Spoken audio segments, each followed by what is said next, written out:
Hi friends, welcome to Sunanda's diary. ನಾನಿವತ್ತಿನ ಬ್ಲಾಗಲ್ಲಿ ನಿಮಗೆ ಬೋಟಿ ಫ್ರೈ ಮಾಡೋದು ಹೇಗೆ ಅಂತೇಳಿ ತಿಳಿಸ್ಕೊಡ್ತೀನಿ. ತುಂಬ ಸಿಂಪಲ್ ಆದ ಒಂದು ಮೆಥಡಲ್ಲಿ. ಫಸ್ಟಿಗೆ ಒಂದು ಸ್ಟವ್ ಮೇಲೆ ಒಂದು ಪಾತ್ರೆ ಇಟ್ಕೊಂಡು ಅದರಲ್ಲಿ ಸ್ವಲ್ಪ ನೀರು ಹಾಕ್ಕೊಳ್ಳಿ. ನೀರು ಹಾಕ್ಕೊಂಡು ಬಿಸಿ ಆಗ್ತಾ ಇದ್ದಂಗೆ ಸ್ವಲ್ಪ ಉಪ್ಪು ಹಾಕ್ಕೋಬೇಕು. ಉಪ್ಪು ಹಾಕ್ಕೊಂಡು ಒಂದು ಕುದಿ ಬಂದ ತಕ್ಷಣ ಈ ಬೋಟಿನೆಲ್ಲ ಅದರಲ್ಲಿ ಹಾಕ್ಬಿಟ್ಟು ಚೆನ್ನಾಗಿ ಒಂದು ಮಿಕ್ಸ್ ಕೊಡಬೇಕು. ಯಾಕಂದರೆ ಅದರಲ್ಲಿರೋ ಗಲೀಜೆಲ್ಲ ಹಾಗೆ ಮೇಲೆ ಬರುತ್ತೆ. ಇದನ್ನು ಒಂದು 4-5 ಸಲ ನಾವು ತೊಳ್ಕೊಬೇಕು.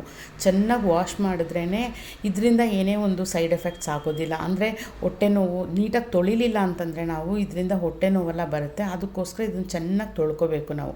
ಅಂಗಡಿಯವ್ರು ಎಷ್ಟೇ ಸಲ ನಮ್ಗೆ ಕ್ಲೀನ್ ಮಾಡಿಕೊಟ್ಟಿದ್ರು ಸಹ ನಾವು ಇದನ್ನ ಒಂದು 5-6 ಸಲ ನಾವು ತೊಳಿಲೇಬೇಕಾಗುತ್ತೆ.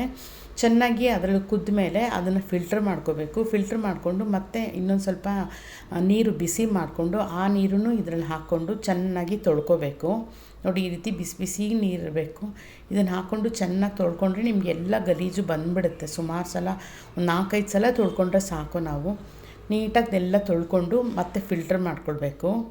ಈ ಫ್ರೈ ಬಂದು ಸಾಂಬಾರು ಅನ್ನಕ್ಕೆ ಮತ್ತು ರಸ ಅನ್ನಕ್ಕೆಲ್ಲ ತುಂಬಾ ಚೆನ್ನಾಗಿರುತ್ತೆ. ಇದರಲ್ಲೂ ಕಾಳು ಹಾಕಿ ಮಾಡ್ತಾರೆ. ಕಾಳು ಹಾಕಿ ಮಾಡೋದು ನಾನು ನಿಮಗೆ ನೆಕ್ಸ್ಟ್ ಬ್ಲಾಗಲ್ಲಿ ತೋರಿಸ್ತೀನಿ. ಇದು ಬರೀ ಬೋಟಿ ಮಾತ್ರ ಹಾಕಿ ಮಾಡ್ತಾ ಇರೋದು. ನೋಡಿ, ಈ ಥರ ನೀರು ಹಾಕ್ಕೊಂಡು ಚೆನ್ನಾಗಿ ಒಂದು 4-5 ಸಲ ನೀಟಾಗಿ ತೊಳ್ಕೊಬೇಕು. ತೊಳ್ಕೊಂಡು ಮತ್ತೆ ಕುಕ್ಕರಲ್ಲಿ ಬೋಟಿನ ಸೇರಿಸ್ಕೊಂಡು ಇನ್ನೊಂಚೂರು ನೀರು ಹಾಕಿ ಸ್ವಲ್ಪ ಲೈಟಾಗಿ ಉಪ್ಪು ಹಾಕ್ಬಿಟ್ಟು ಇದನ್ನು 8-10 ವಿಜಿಲ್ ಕೊಟ್ಟು ಬೇಯಿಸ್ಕೋಬೇಕು. ನಾವು ಬರೀ ಕಡಾಯಲ್ಲೇ ಹಾಗೆ ನಾವು ಮಾಡ್ತೀವಿ ಫ್ರೈ ಅಂತಂದರೆ ಬೇಗ ಬೇಯೋದಿಲ್ಲ ಇದು. ಅದಕ್ಕೋಸ್ಕರ ನಾವು ಕುಕ್ಕರಲ್ಲಿ ಇಟ್ಟು ಒಂದು 8-10 ವಿಜಿಲ್ ಕೊಟ್ಟರೆ ಚೆನ್ನಾಗಿ ಬೆಂದೋಗ್ಬಿಡುತ್ತೆ. ಈ ರೀತಿ ಕುಕ್ಕರಲ್ಲಿಟ್ಟು ಒಂದು 8-10 ವಿಜಿಲ್ ಕೊಟ್ಟು ಬೇಯಿಸ್ಕೋಬೇಕು. ಇದೊಂದು ಕಡೆ ಹಾಕ್ತಾ ಇರಲಿ. ಈಗ ಒಂದು ಬಾಣಲೆ ಇಟ್ಕೊಂಡು ಅದರಲ್ಲಿ ಒಂದು 5-6 ಸ್ಪೂನಷ್ಟು ಎಣ್ಣೆ ಹಾಕ್ಕೋತಾ ಇದ್ದೀನಿ. ಎಣ್ಣೆ ಕಾದಿದ ತಕ್ಷಣ ಒಂದು 3-4 ಈರುಳ್ಳಿ ಹಾಕ್ಕೊಂಡು ಫ್ರೈ ಮಾಡ್ಕೊಳ್ಬೇಕು. ಇದ್ರ ಜೊತೆಗೆ ಒಂದು 1/4 ಚಮಚದಷ್ಟು ಅರಿಶಿಣದ ಪುಡಿ ಹಾಕ್ಕೋತೀನಿ. 1 ಚಮಚದಷ್ಟು ಶುಂಠಿ ಬೆಳ್ಳುಳ್ಳಿ ಪೇಸ್ಟ್ ಹಾಕ್ಕೊಳ್ತಾ ಇದ್ದೀನಿ. ಇದಿಷ್ಟು ಹಾಕ್ಕೊಂಡು ಚೆನ್ನಾಗಿ ಒಂದಕ್ಕೊಂದು ಹೊಂದ್ಕೊಳ್ಳೋ ರೀತಿಯಲ್ಲಿ ಲೋ ಫ್ಲೇಮ್ನಲ್ಲೇ ಇಟ್ಕೊಂಡು ಚೆನ್ನಾಗಿ ಫ್ರೈ ಮಾಡಬೇಕು. ಫ್ರೈ ಮಾಡಿಕೊಂಡು ಲೈಟಾಗಿ ಉಪ್ಪು ಹಾಕ್ಕೋತಾ ಇದ್ದೀನಿ. ಉಪ್ಪನ್ನ ನೋಡ್ಕೊಂಡು ಹಾಕ್ಕೊಳ್ಳಿ. ಯಾಕೆಂತಂದರೆ ನಾವು ಬೋಟಿ ಬೇಯಬೇಕಾದ್ರೆ ಅದರಲ್ಲಿ ಉಪ್ಪು ಹಾಕಿರ್ತೀವಿ. ಹಾಗಾಗಿ ಇದಕ್ಕೆ ಎಷ್ಟು ಬೇಕೋ ಅಷ್ಟು ಮಾತ್ರ ಉಪ್ಪು ಹಾಕ್ಕೊಂಡು ಚೆನ್ನಾಗಿ ಫ್ರೈ ಮಾಡಿಕೊಂಡು ಒಂದೇ ಒಂದು ಟೊಮೆಟೊ, ಸ್ವಲ್ಪ ಹಣ್ಣಾಗಿರುವಂಥ ಒಂದು ಟೊಮೆಟೊನ ಹಾಕ್ಕೊಂಡು ಫ್ರೈ ಮಾಡ್ಕೋಬೇಕು. ಅದು ಫ್ರೈ ಆಗೋಷ್ಟೊತ್ತಿಗೆ ನೋಡಿ, ಇದು ಬೆಂದಿರುತ್ತೆ. ಈ ಬೆಂದಿರೋದನ್ನು ನೋಡಿ ಚೆನ್ನಾಗಿ ಬೆಂದಿದೆ. ಈ ಬೆಂದಿರೋದನ್ನು ಫಿಲ್ಟರ್ ಮಾಡಿಕೊಂಡು ಆ ಕಡಾಯೆಲ್ಲ ಹಾಕ್ಕೊಂಡು ಚೆನ್ನಾಗಿ ಒಂದಕ್ಕೊಂದು ಹೊಂದ್ಕೊಳ್ಳೋಂಗೆ ಮಿಕ್ಸಿಂಗ್ ಕೊಡಬೇಕು. ನೋಡಿ, ಈ ರೀತಿ ಚೆನ್ನಾಗಿ ಮಿಕ್ಸ್ ಮಾಡ್ಕೋಬೇಕು. ಹಾಕ್ಕೊಂಡು ನಾನು ಇದಕ್ಕೆ 1 ಸ್ಪೂನಷ್ಟು ಖಾರದ ಪುಡಿ ಹಾಕ್ಕೋತಾ ಇದ್ದೀನಿ. ಅಂದರೆ ನಮ್ಮನೆ ಸಾಂಬಾರು ಪೌಡರೇ ಹಾಕ್ಕೊಳ್ತಾ ಇದ್ದೀನಿ. ನಾನು ಆ ಸಾಂಬಾರು ಪೌಡ್ರನ್ನ ಸಾಂಬಾರಿಗೂ ಯೂಸ್ ಮಾಡ್ಕೊಳ್ತೀನಿ, ಪ್ಲಸ್ ನಾನ್ ವೆಜ್ಜಿಗೂ ನಾನು ಯೂಸ್ ಮಾಡ್ಕೊಳ್ತೀನಿ. ಅಂಥ ಸಾಂಬಾರು ಪೌಡ್ರೇ ನಾನು ಮಾಡ್ಕೊಂಡಿರೋದು. ಇದನ್ನು ನೀಟಾಗಿ ಒಂದಕ್ಕೊಂದು ಹೊಂದ್ಕೊಳ್ಳೋಂಗೆ ನೀಟಾಗಿ ಮಿಕ್ಸ್ ಮಾಡ್ಕೊಳ್ಬೇಕು.